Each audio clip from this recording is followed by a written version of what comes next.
অন্ধকারে ঢাকা এক পৃথিবী যেখানে শান্তি এখন কেবল রাজনৈতিক মুখোশ। এক প্রান্তে রাশিয়ার ক্রেমলিনে বসে এক আয়রনম্যান বিশ্বের মানচিত্র নতুন করে আঁকছেন, আরেক প্রান্তে উত্তর কোরিয়ার বাংকারে এক তরুণ নেতা আঙুল রেখেছেন পারমাণবিক বোতামে।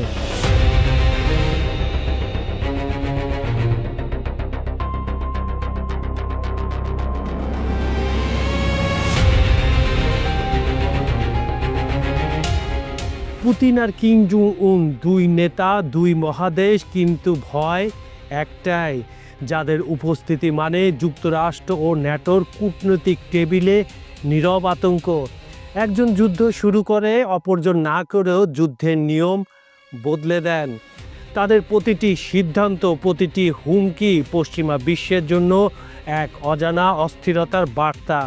দুটি ভিন্ন জগৎ, কিন্তু একটাই ভয়, যে ভয় আজও কাঁপিয়ে রাখে যুক্তরাষ্ট্র ও ন্যাটো জোটকে।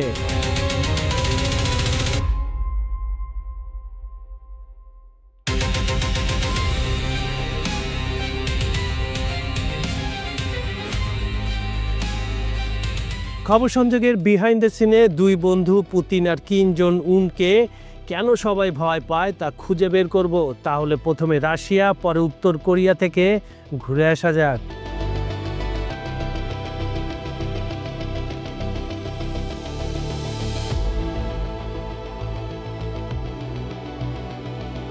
পুতিনকে শুধু একজন প্রেসিডেন্ট বললে আপনি কিন্তু ভুল করবেন। তিনি আসলে প্রেসিডেন্ট না, তিনি একের মধ্যে 10 বললেও কম হবে। তিনি একাই 100।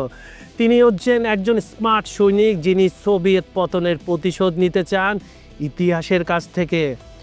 2014-তে ক্রেমলিন দখল, 2022-এ ইউক্রেনে পূর্ণাঙ্গ আগ্রাসন। এগুলো শুধু যুদ্ধ নয়, এগুলো ছিল পশ্চিমা আধিপত্যকে চ্যালেঞ্জ ছুড়ে দেওয়া এক ঘোষণাপত্র।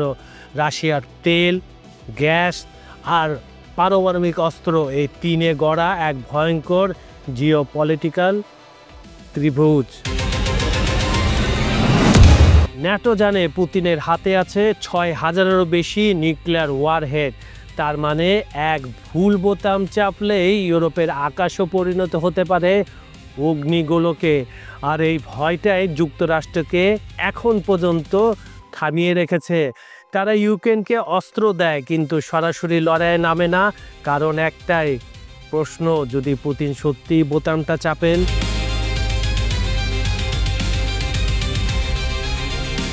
তার শাসনে উত্তর কোরিয়া পারমাণবিক অস্ত্র কর্মসূচি আরও দ্রুত এগিয়েছে। তাদের দেশের নাগরিক খেতে পাক বা না পাক, তারা ভালো করেই জানে তাদের কাছে যে মিসাইলগুলো আছে, এই কারণেই সারা বিশ্ব তাদেরকে ভয় পায় এবং এটা দিয়েই তারা সামনের দিকে এগিয়ে চলেছে। নিয়মিত মিসাইল পরীক্ষা এবং পশ্চিমা বিশ্বের সঙ্গে সংঘাত তৈরি করাই হচ্ছে কিম জং উনের কাজ। একই সঙ্গে দেশের ভেতরে চরম দমননীতি, সেনা ও গোয়েন্দা নিয়ন্ত্রণ, তথ্য নিয়ন্ত্রণ বজায় রেখেছেন। আন্তর্জাতিকভাবে তিনি যুক্তরাষ্ট্র, দক্ষিণ কোরিয়া ও জাপানের জন্য নিরাপত্তা হুমকি, কিন্তু চীন ও রাশিয়ার সঙ্গে কৌশলগত বন্ধুত্ব বজায় রাখেন। 2018 সালে তিনি বিশ্বকে চমকে দেন যখন ডোনাল্ড ট্রাম্পের সঙ্গে ঐতিহাসিক বৈঠক করে, যা উত্তর কোরিয়ার ইতিহাসে প্রথম মার্কিন প্রেসিডেন্টের সঙ্গে সাক্ষাৎ। কিন্তু পরবর্তী বছরগুলোতে আলোচনাগুলো ব্যর্থ হয় আর সম্পর্ক আবার ঠান্ডা হয়ে যায়। বর্তমানে কিম জং উন নিজেকে সুপ্রিম লিডার হিসেবে প্রতিষ্ঠিত করেছেন। 2023 থেকে 2025 সাল সময়কালে তিনি রাশিয়ার সঙ্গে ঘনিষ্ঠ সম্পর্ক আরও গভীর করেছেন, বিশেষ করে অস্ত্র সরবরাহ ও সামরিক সহযোগিতা নিয়ে। এই টোটাল বিষয়টাকে নিয়ে পশ্চিমা বিশ্লেষকরা বলছেন তিনি এখন পুতিনের এক অংশীদার, বন্ধু, যা যুক্তরাষ্ট্র ও ন্যাটোর জন্য বড় উদ্বেগের বিষয়। পৃথিবীর সবচেয়ে রহস্যময় নেতা মনে করা হয় কিম জং উনকে। উত্তর কোরিয়ার এক বিশাল সামরিক ঘাঁটি, যেখানে রাত দিন চলছে ক্ষেপণাস্ত্রের পরীক্ষা, পারমাণবিক বিস্ফোরণের প্রস্তুতি। কিম জং উনের শাসন ব্যবস্থা যতটা নির্মম, তার রাজনীতি ততটাই অনিশ্চিত। তিনি এমন এক নেতার প্রতি যাকে ভয় দেখানো যায় না, সেটা প্রমাণ হয়েছে বহুবার। আর এইখানেই বন্ধু পুতিনের সাথে তার অনেক মিল।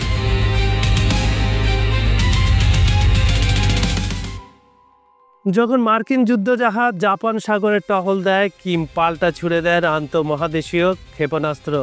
ওয়াশিংটনের দিকেও তাক করা সেই মিসাইল মানে এশিয়ায় যুক্তরাষ্ট্রের আধিপত্যের ওপরে ঝুলছে এক অদৃশ্য তলোয়ার। কিম জানেন তার পারমাণবিক অস্ত্রই তার লাইফ ইন্স্যুরেন্স, তাই যত বেশি হুমকি তত বেশি হাসি কিমের মুখে। আর মার্কিন যুক্তরাষ্ট্র ট্রাম্প ভালো করে জানে যুদ্ধ নয়, ভয় সবচেয়ে কার্যকর অস্ত্র। কিন্তু এখন সেই ভয় ঘুরে এসেছে তাদের দিকে বুমেরাঙের মতো। রাশিয়া উত্তর কোরিয়া এখন কৌশলগত অংশীদার, তাদের মধ্যে চলছে অস্ত্র বিনিময়, প্রযুক্তি সহযোগিতা, এমনকি গোয়েন্দা তথ্যের আদান প্রদান। রাশিয়া উত্তর কোরিয়াকে দিচ্ছে স্যাটেলাইট প্রযুক্তি আর কিম দিচ্ছেন আর্টিলারি সেল ও রকেট, যা ইউক্রেন যুদ্ধক্ষেত্রে ব্যবহার করছে মস্কো। এই সমীকরণে যুক্তরাষ্ট্রের ভয় আরও বেড়ে গেছে, কারণ দুই দেশের সম্পর্ক মানে দুই অপ্রত্যাশিত নেতা একসাথে, যাদের সিদ্ধান্ত অনুমান করা একেবারে যায় না, কোনো প্রেডিক্ট করা যায় না তারা কখন কোথায় কিভাবে কি করে বসেন, তাই তাদেরকে খুব একটা নাড়ায় না কেউ। আর এই দুই নেতাকে প্রেডিক্ট করতে না পারাই হচ্ছে অজানা সবচেয়ে বড় ভয়। ন্যাটোর কাছে পুতিন মানে এক ভয়ঙ্কর হুমকি, আর কিম মানে অস্থিরতার প্রতীক। একজন ইউরোপের সীমান্ত অস্থির করে রেখেছেন, অন্যজন এশিয়ার আকাশে পরমাণু ছায়া ফেলেন। তাই যুক্তরাষ্ট্রকে এখন দুই ফ্রন্টে লড়াইয়ের প্রস্তুতি রাখতে হয়। একদিকে ইউক্রেন যুদ্ধের জট, অন্যদিকে কোরিয়ার উপদ্বীপের অস্থিরতা। এর জন্য এক নতুন ঠান্ডা যুদ্ধ, যেখানে যুদ্ধক্ষেত্র নেই কিন্তু প্রতিদিন চলছে মানসিক সংঘর্ষ, গোয়েন্দা খেলা, প্রযুক্তি ও প্রভাব বিস্তারের প্রতিযোগিতা।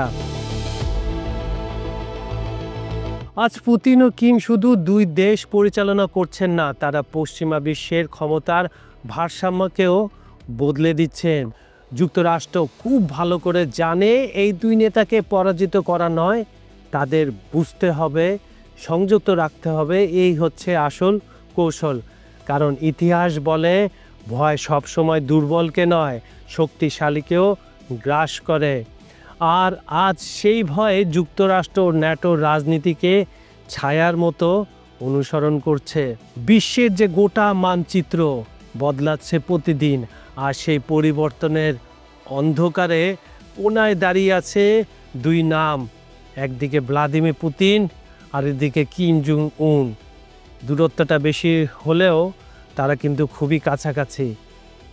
শেষ পর্যন্ত ইতিহাস আমাদের একটা শিক্ষাই দেয়, ক্ষমতার খেলায় কেউ স্থায়ী বন্ধু নয়, কিন্তু চিরশত্রুও কখনো কখনো বন্ধু হয়ে যেতে পারে। পশ্চিমাদের চোখে পুতিন ও কিম জং উন হয়তো হুমকি, কিন্তু তাদের অস্তিত্বই প্রমাণ করে ভয়, নিয়ন্ত্রণ ও প্রতিরোধ, এই তিনটি এখন নতুন পৃথিবীর কূটনীতির ভাষা।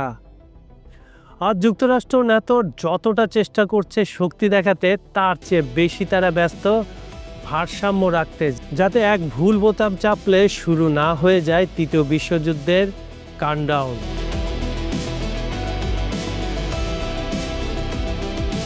এই পৃথিবী এখন এমন এক ঘড়ি যার কাঁটা ঘুরছে পরমাণু শক্তিতে, আর সময়ের শেষ ঘন্টাটা হয়তো বাজবে একজন মানুষের সিদ্ধান্তে, যার নাম কিম জং উন অথবা ভ্লাদিমির পুতিন। খবর সংযোগের বিহাইন্ড দ্য সিন আয়োজনটি আপনাদের কেমন লাগছে আমাদের জানাবেন।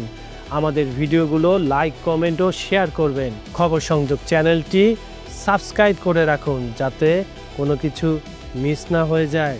আজ এখানে বিদায় নিচ্ছি। আগামীকাল আমি কাজল হায়দার আবার আপনাদের সামনে নতুন কোনো নেতা, কোনো দেশ বা মহাদেশ নিয়ে হাজির হয়ে যাব। ধন্যবাদ সবাইকে।